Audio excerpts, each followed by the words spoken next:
My name is Bo Hicky, and I'm a certified strength conditioning specialist. Today we're going to go over 8 beginner exercises that you can utilize on land to power what you're trying to accomplish in the water.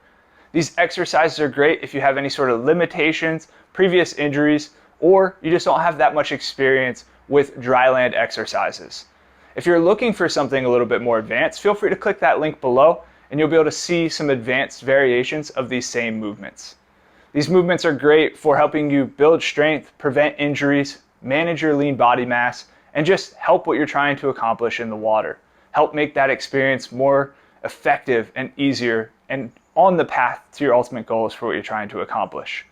I recommend completing these exercises 2 times a week, 3 rounds through, and anywhere from 10 to 12 repetitions each, depending on how you feel day to day. Let's dive in. The first exercise is a staggered hip hinge. So you're starting with your back heel off the ground, and then as Jim is demonstrating here, he's hinging down, feeling that stretch in the front hamstring, and then powering back up to the top. That's a key component here, is getting that power going.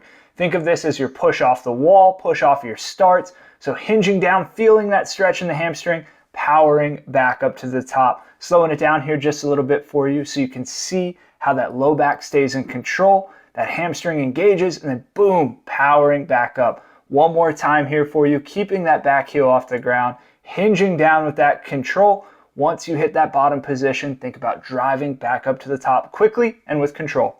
Next up, we have the bodyweight squat. For setup, start up tall, arms out in front of your body for a little bit of counterbalance, feet about shoulder width apart, toes can be pointed straight ahead or slightly out to the side.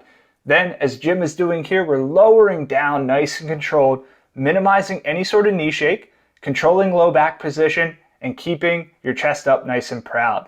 We'll slow it down here just a touch for you to see how Jim really keeps his chest up proud, his eyes looking straight ahead, and he's going to a depth that works for him. So you can go a little bit lower, or you can mimic what Jim is doing here. Find the range that works for you and stay in control. Next up is what we call hip hinge greasing. So you're going to start with your knees in a soft bend, toes pointed straight ahead for this one. Then as you hinge down, you're really focusing on driving your hips back to the wall behind you and keeping your shoulder to hip in a nice straight line. Think about mimicking the head positioning you want to in the water, so your neck is in good alignment and you're just controlling this hinge motion. It's a lot slower than that first variation we did. We're not worried about the power push on the way up. We're worried about controlling each inch of this movement. So again, remember, feet pointed straight ahead, shoulder to hip in a nice straight line as you hinge down, and you should feel this stretch in your hamstrings and then control each little bit of the movement. Let's keep it going here with a bent over IYT. So you're establishing a strong hinge position. That means back nice and straight, soft bend in the knees. And then you're going to lift your arms up to make an I. Bring them back down, go into a Y, and then finish with a T. So that I motion, arms go in line with ears. The Y, hands go just outside of shoulder. And then the T, you go nice and wide out to the side. As Jim completes this motion, pay attention to his shoulder height. He's not lifting too far out of that bottom position at any point.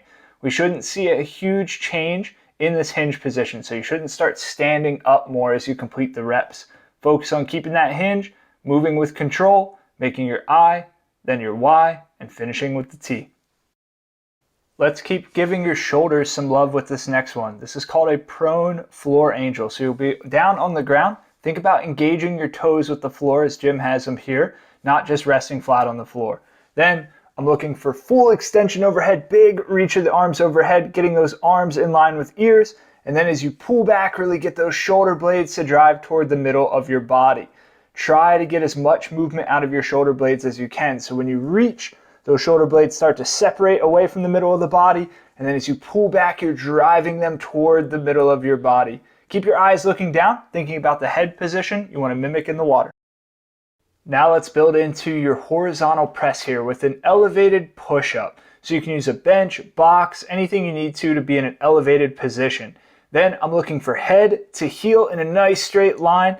As you lower down, really try to control your elbows, minimizing any side-to-side shake. And you're trying to mimic an arrow. So your head is the point and your elbows are slightly out to the side of your body. Control the pace here. core engaged, body in a straight line all the way down, all the way back up. And as always, mimic that head positioning you want to see in the water. Really control this movement and think about keeping that core on nice and strong. Almost to the finish line here. This one's called Around the World, and you can grab your water bottle for this one. Then you're going to focus on torso nice and still, head nice and still, and draw a nice steady circle around your head. You're going to go both directions with this one. So Jim's showing us one way. You're also going to want to repeat this the other way as well. Again, head still, nice steady circle around your head. Last one up is a bodyweight step-up. The higher the box or the step you use, the more challenging this will be. So find a height that works for you. Then all we're looking for is for you to step up, really powering through that top leg, minimizing any sort of knee shake, and then control your way back down to the floor. Try not to just collapse back to the floor. Try to control your way down nice and steady. I hope these exercises will help you build strength, swim faster, and enjoy a healthier life. For more great swimming information, please like and subscribe to our channel below, and thank you for watching.